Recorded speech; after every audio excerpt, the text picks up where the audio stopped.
La plupart des zoos et parcs animaliers de Belgique sont de véritables mouroirs. Les animaux sauvages y sont détenus dans des conditions scandaleuses. C'est criminel de permettre au public de s'approcher de ces animaux sauvages.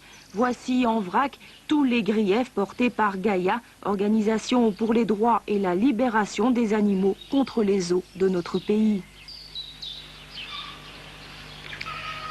C'est suite à quelques accidents au cours desquels des visiteurs de parcs animaliers se sont fait mordre par des animaux en cage que Gaïa a décidé de frapper un grand coup aux zoo de Zwaardberg et de sensibiliser l'opinion publique au drame quotidien que vivent les animaux en captivité. Dénaturés, ces animaux peuvent devenir névrosés ou même carrément fous et représenter un véritable danger pour tous ceux qui les approchent, soigneurs ou visiteurs.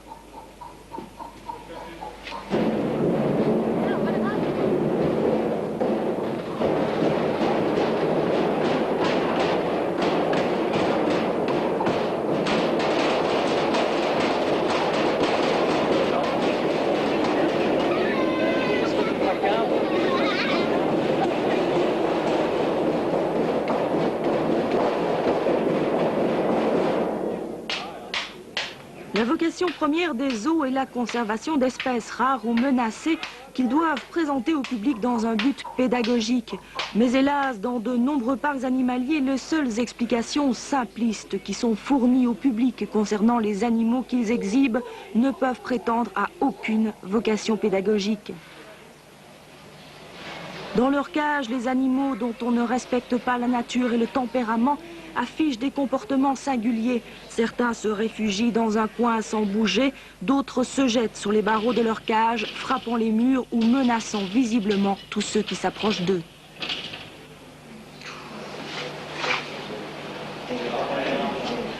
À notre avis, vraiment, c'est un crime de les enfermer dans une prison pareille.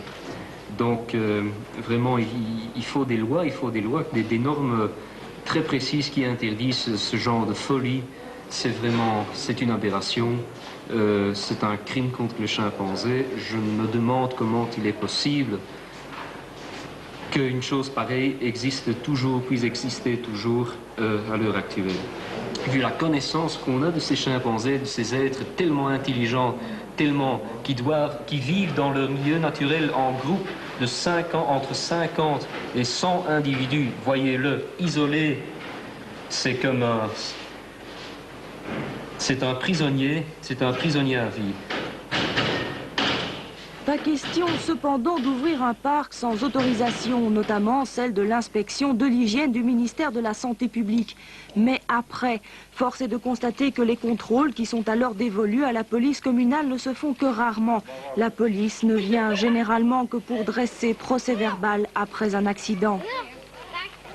Certes, les meilleures lois ne pourront jamais rien contre l'inconscience de certains visiteurs prêts à tout pour caresser un animal ou pour lui lancer quelques cacahuètes ou biscuits, d'ailleurs vendus à l'entrée du zoo comme pour les inciter à commettre l'irréparable. Cages mal fermées, grilles non cadenassées sont autant de tentations offertes aux visiteurs, jeunes et moins jeunes.